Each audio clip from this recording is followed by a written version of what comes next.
అనుకోని పరిణయం episode 37. Hello friends, story నచ్చితే తప్పకుండా కామెంట్ చేయండి. వీడియోని లైక్ చేయడం మాత్రం మర్చిపోకండి. వినయ్ లోపలికి అడుగు పెడుతూ హాల్లో కూర్చుని ఉన్న గోవర్ధన్ని చూడగానే తన అడుగు ఆగిపోతుంది. ఇదేంటి, మావయ్య ఎప్పుడొచ్చాడు? లావణ్య మావయ్యకి నిజం చెప్పేసిందా అని అనుకోగానే వినయ్ గుండెల్లో భయం మొదలవుతుంది. లేదు లేదు, అలా ఎలా చెప్పేస్తుంది? అయినా చెప్తే వెంటనే ఫోన్ చేసేవాడు కదా. నాలో నేను భయపడ్డం ఎందుకు అని వినయ్ అనుకుంటూ నెమ్మదిగా లోపలికి వెళ్తాడు. గోవర్ధన్ వినయ్ని చూసి నవ్వుతూ, రా వినయ్, ఎలా ఉన్నావు అని అంటుంటే గోవర్ధన్ ఫేస్లో నవ్వు చూసిన వినయ్కి అప్పుడు భయం తగ్గుతుంది. బాగున్నాను మావయ్య, మీరేంటి సడన్గా సర్ప్రైజ్ ఇచ్చారు అని వినయ్ అంటుంటే, ఏం లేదు, మీ అందరినీ చూడాలని వచ్చాను. బాగా కష్టపడుతున్నట్టున్నావు అని గోవర్ధన్ నవ్వుతూ అంటుంటే, అవును మావయ్య అని వినయ్ ఇబ్బందిగా అంటాడు. సరే వెళ్ళి ఫ్రెష్ అప్ అవ్వు అని గోవర్ధన్ అనగానే వినయ్ అక్కడి నుండి స్పీడ్గా తన రూంలోకి వెళ్ళిపోతాడు. అమ్మో, ఈ లావణ్య మావయ్యకి నిజం చెప్పింది అంటే ఇంకా అంతే సంగతులు. ముందు అర్జెంటుగా వెళ్ళి ఆ లావణ్యతో మాట్లాడాలి అని వినయ్ కంగారుగా లావణ్య రూంలోకి అడుగుపెట్టి లావణ్య అని పిలిచేసరికి ఆలోచిస్తున్న లావణ్య వినయ్ పిలుపుకి వెంటనే డోర్ వైపుకి చూస్తుంది. వినయ్ డోర్ లాక్ చేసి లావణ్య దగ్గరికి వస్తుంటే ఒక క్షణం లావణ్యకి కొంచెం భయంగా అనిపిస్తుంది. నువ్వేంటి నా రూంలోకి వచ్చావని లావణ్య కోపంగా అంటుంటే వినయ్ నవ్వుతూ లావణ్య చేతిని పట్టుకుని దగ్గరికి లాక్కునేసరికి లావణ్య చిరాకుగా తన ఫేస్ని పక్కకి తిప్పుకుంటుంది. చాలా బాగున్నావు లావణ్య అని వినయ్ నవ్వుతూ అంటుంటే, ఎందుకొచ్చావు అని లావణ్య సీరియస్గా అడుగుతుంది. చూడు లావణ్య, జరిగిందేదో జరిగిపోయింది. నీకు నేను సారీ కూడా చెప్పాను. ఈ విషయం ఇక్కడితో మర్చిపోతే బాగుంటుంది. మావయ్య కూడా వచ్చినట్టున్నారు. దయచేసి ఈ విషయం ఎవరితోటి చెప్పకు అని వినయ్ తన బొటని వేలితో లావణ్య ఫేస్పై రాస్తుంటే లావణ్య చిరాకుగా వినయ్ చేతిని విసిరి కొడుతుంది. ఎంతైనా నా మరదలు కూడా చాలా అందంగా ఉంటుంది.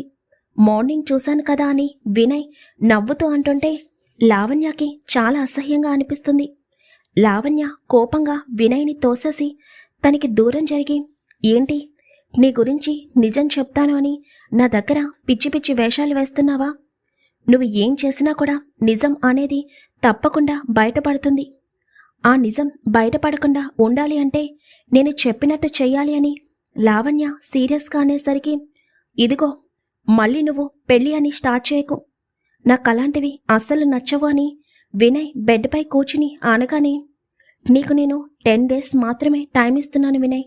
మా నాన్న కూడా ఈ 10 days ఇక్కడే ఉంటాను అని చెప్పారు. 11వ రోజు నీ అంతటా నువ్వు నన్ను పెళ్లి చేసుకుంటాను అని మా డాడీతో అలాగే అత్తయ్యతో అభి బావతో మాట్లాడి ఒప్పించాలి. లేకపోతే అని లావణ్య కోపంగా అంటుంటే, ఏంటి కలలు కంటున్నావా? ఈ వినయ్ని బెదిరించినంత మాత్రాన నిన్ను పెళ్లి చేసుకుంటాడు అనుకుంటున్నావా? అంత సీన్ లేదు. నువ్వు ఓవర్ కాన్ఫిడెంట్ పక్కన పెట్టి ఇంక ఈ విషయం గురించి ఎక్కువ ఆలోచించకు. ఈ వినయ్ ఒక్కసారి అనుకుంటే అదే జరిగి తీరుతుంది. ఎంతైనా నా ముద్దుల మరదలివి కదా, అంత త్వరగా నా గురించి బయట చెప్పవులే.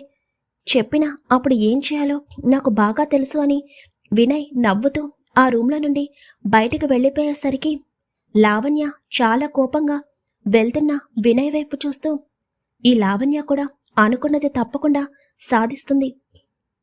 10 రోజులు టైం ఇస్తున్నాను. 11వ రోజు అభిబావతో నిజం చెప్పేస్తాను. ఆ తర్వాత నీ గతి ఏంటో నీకే తెలీదు అని లావణ్య కూడా కోపంగా అనుకుంటుంది. 10 అవుతుండగా ఆరాధ్య అభి ఇద్దరు కూడా ఇంటికి చేరుకుంటారు. గోవర్ధన్ అలాగే పద్మావతి ఇద్దరు కూడా హాల్లో కూర్చుని మాట్లాడుకుంటూ ఉంటారు. అభి లోపలికి వస్తూ హాల్లో కూర్చుని ఉన్న గోవర్ధన్ని చూడగానే తన కనుబొమ్మలు ముడుచుకోగా, ఇతనేంటి ఇక్కడికొచ్చాడు? లావణ్యని తీసుకుని వెళ్ళడానికి వచ్చాడా అని మనసులో అనుకుంటూ పక్కనే ఉన్న ఆరాధ్య చేతిని పట్టుకోగానే ఆరాధ్య వెంటనే అభి వైపు చూస్తుంది. ఇంతలో గోవర్ధన్ చూపు లోపలికి వస్తున్న ఆరాధ్య అభి పైన పడుతుంది. ఆరాధ్యని చూడగానే గోవర్ధన్ లేచి నుంచుంటాడు. ఈ అమ్మాయేనా ఆరాధ్య అంటే? ఈ అమ్మాయి పక్కనుండగా ఇంక నా కూతురి గురించి ఏం పట్టించుకుంటాడు వీడు? ముందు ఈ అమ్మాయి అడ్డు తప్పించాలి అని గోవర్ధన్ మనసులో కోపంగా అనుకుంటూ పైకి మాత్రం నవ్వుతూ అభి వైపు ఆరాధ్య వైపు చూస్తూ ఉంటాడు. అన్నయ్య, నేను చెప్పాను కదా, తనే ఆరాధ్య అని పద్మావతి గారు అంటుంటే నువ్వు సైలెంట్గా ఉండు అని గోవర్ధన్ చిన్నగా అంటాడు. గోవర్ధన్ అభి వైపు చూసి నవ్వుతూ ఎలా ఉన్నావో అల్లుడు అని అంటుంటే అభి చురుగ్గా గోవర్ధన్ వైపు చూస్తాడు. గోవర్ధన్ తడబడుతూ ఎలా ఉన్నావో అభి అని అంటుంటే బాగున్నాను, మీరేంటిక్కడ అని అభి అంటుంటే అదేంటి అభి, నువ్వు నార్మల్ అయ్యావు అని పద్మ చెప్పింది, అందుకే నిన్ను చూడ్డానికి వచ్చాను అని గోవర్ధన్ నవ్వుతూ అంటుంటే ఆరాధ్యకి మాత్రం గోవర్ధన్ ఎవరో అర్థం కాదు. అవునా, సరే అయితే అని అభి అక్కడి నుండి ఇంకేమీ మాట్లాడకుండా స్పీడ్గా తన రూంలోకి వెళ్ళిపోతాడు. ఆరాధ్య మనసులో గోవర్ధన్ వైపు చూస్తూ ఇతనెవరు అని అనుకుంటూ ఇంతలో అభి పైకి వెళ్ళిపోయేసరికి ఇదేంటి అభి సార్ ఇలా వెళ్ళిపోయారు అని ఆరాధ్య 2 అడుగులు ముందుకు వేసేసరికి ఏ ఆరాధ్య ఆగు అని పద్మావతి పిలిచేసరికి ఆరాధ్య ఆగి వెనక్కి తిరిగి చూస్తుంది. ఇక్కడ మేము ఉన్నాం కదా, నీకు కొంచెం కూడా లెక్కలేదా, వెళ్ళిపోతున్నావేంటి అని పద్మావతి గారు కోపంగా అంటుంటే పద్మ నువ్వు పైకి వెళ్ళు, నేను వస్తాను అని గోవర్ధన్ చెప్పగానే అది కాదు అన్నయ్య అని పద్మావతి గారు అంటుంటే పద్మ అని గోవర్ధన్ సీరియస్గా అంటాడు. ఇంకా పద్మావతి గారు కోపంగా ఆరాధ్య వైపు చూసి అక్కడి నుండి తన రూంలోకి వెళ్ళిపోతారు.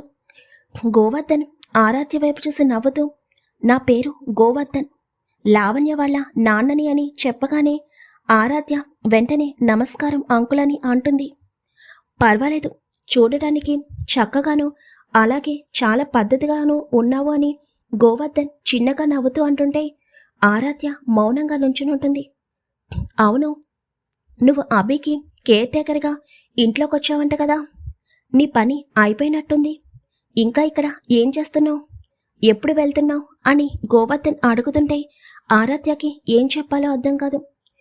చూడమ్మా ఆరాధ్య, ఇలా పరాయి వాళ్ళ ఇంట్లో ఉండటం సంస్కారం కాదు, అందులోనూ నీకు పెళ్లి కూడా కాలేదు, ఇలా నా అల్లుడితో నువ్వు బయట తిరుగుతూ ఉంటే రేపన్న రోజు నీకు పెళ్ళవుతుందా అని గోవర్ధన్ అనగానే ఆరాధ్య వెంటనే గోవర్ధన్ వైపు కొంచెం కోపంగా చూస్తుంది. నేను చెప్పేది ఏంటంటే ఆకాశంలో ఉన్న చందమామని ఎవరైనా ఇష్టపడతారు, ఎందుకంటే ఆ చందమామ యొక్క అందం అలాంటిది. చూడటానికి అందంగా ఉంది అని చెప్పి దాని దగ్గరికి వెళ్ళాలి అని ప్రయత్నం చేయకూడదు.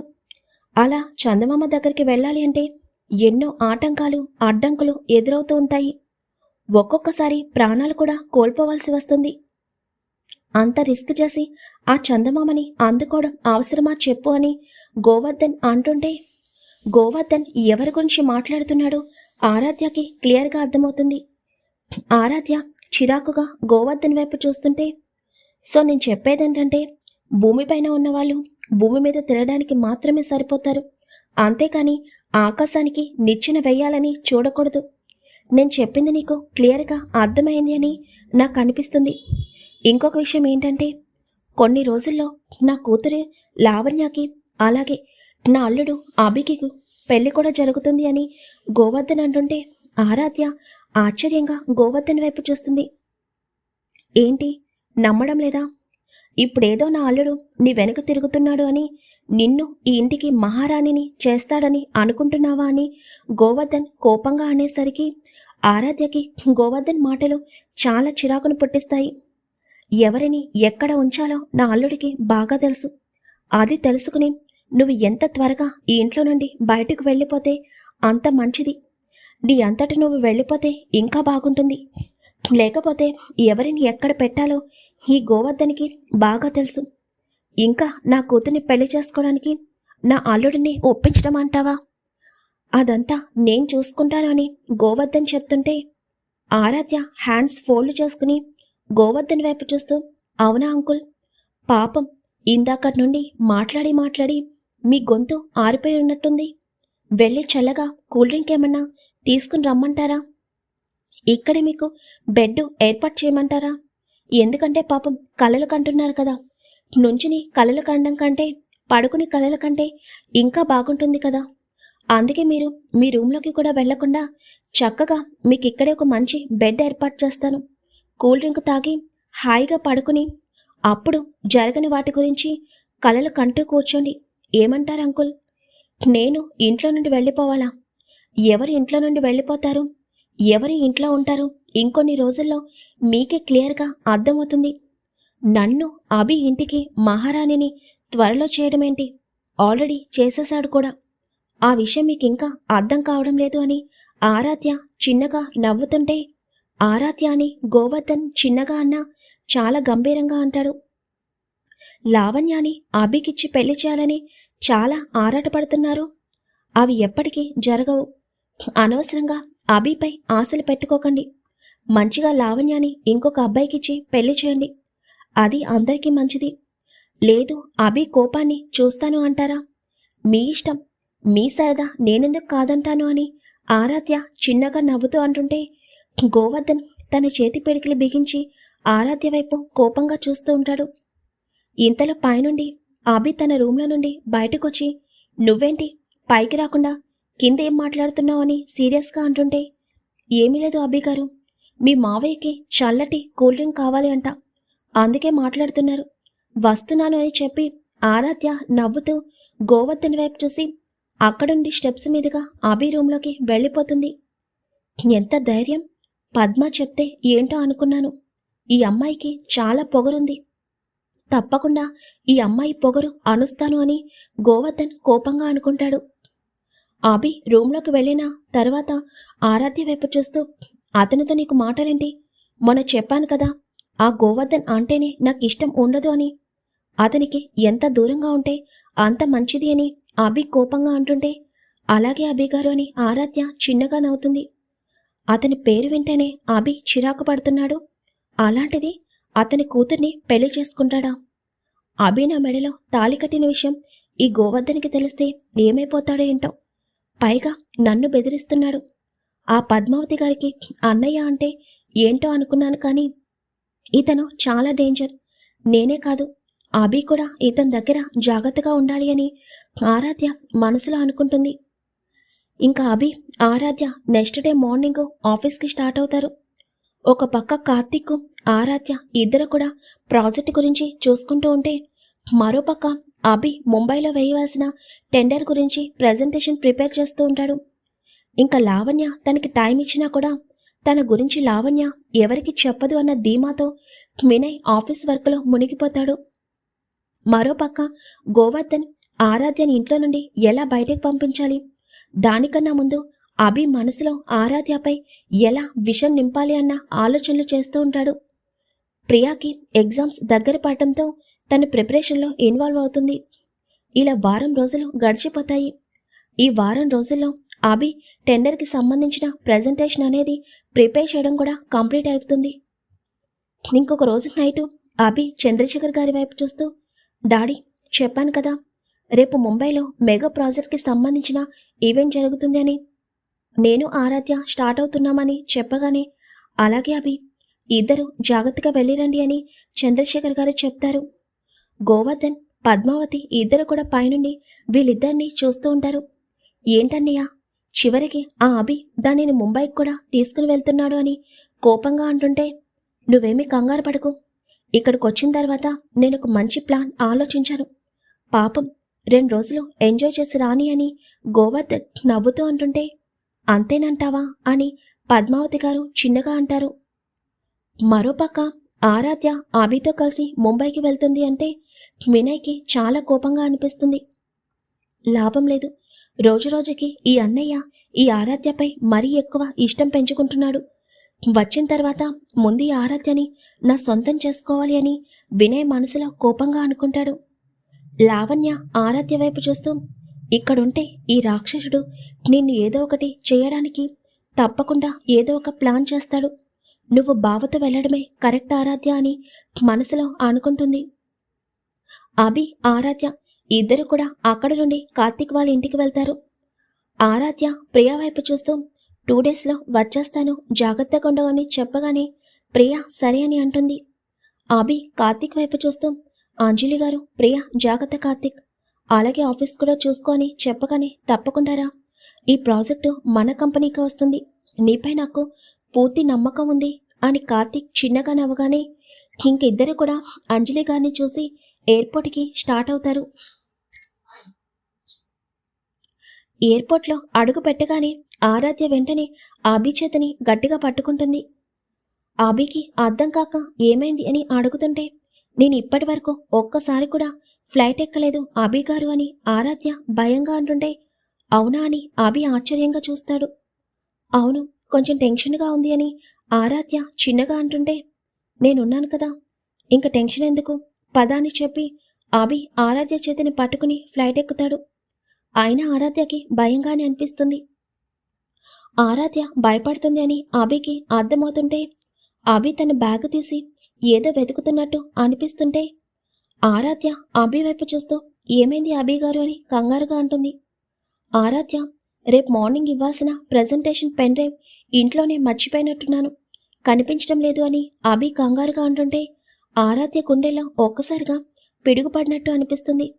అదేంటి ఆబీ గారు, వచ్చేటప్పుడు బ్యాగ్లో పెట్టానని చెప్పారు కదా అని ఆరాధ్య కంగారుగా అభి దగ్గర ఉన్న బ్యాగ్ తీసి మొత్తం వెతుకుతూ ఉంటుంది. ఇంతలో ఫ్లైట్ అనౌన్స్మెంట్ రాగా నెమ్మదిగా ఫ్లైట్ అనేది టేకాఫ్ అవుతూ ఉంటుంది. అయితే ఆరాధ్య చాలా టెన్షన్లో ఉండటం వల్ల రేపు ఇవ్వబోయే ప్రజెంటేషన్కి పెన్ డ్రైవ్ కనిపించలేదంటే ఇన్ని రోజుల కష్టం వేస్ట్ అయిపోతుంది అని తన మనసు కనిపిస్తుంటే ఆరాధ్య చాలా టెన్షన్గా బ్యాగ్ మొత్తం 2-3 సార్లు వెతుకుతూనే ఉంటుంది. అభి మాత్రం నవ్వుతూ ఆరాధ్య వైపు చూస్తూ ఉంటాడు. ఇంతలో ఫ్లైట్ అనేది టేకాఫ్ కూడా అయిపోతుంది. ఆరాధ్యకి ఇంకా భయంగా అనిపిస్తుంటే అభి వైపు చూస్తూ, అభి సార్ కనిపించడం లేదు అని కంగారుగా అంటూ, ఇంతలో తనని చూసి అభి నవ్వుతుంటే ఆరాధ్యకి ఏమీ అర్థం కాదు. అభి తన చేతి కుప్పిట ఓపెన్ చేయగానే అందులో పెన్ డ్రైవ్ చూసి ఆరాధ్య ఆశ్చర్యంగా అభి వైపు చూస్తుంది. పాపం ఆరాధ్య, అభి ఆరాధ్యని డైవర్ట్ చేశాడని ఇప్పటికీ అర్థమై ఉంటుంది. నెక్స్ట్ ఎపిసోడ్లో ఒక మంచి ట్విస్ట్ రివీల్ అవ్వబోతుంది. అభికి ఆరాధ్య విషయంలో గట్టిగా షాక్ తగలబోతుంది. మరి ఎవరైనా గెస్ట్ చేస్తే తప్పకుండా కామెంట్ చేయండి. స్టోరీని లైక్ చేయడం మాత్రం మర్చిపోకండి. అలాగే వీడియోకి హై పాయింట్స్ ఇవ్వండి. Thank you very much.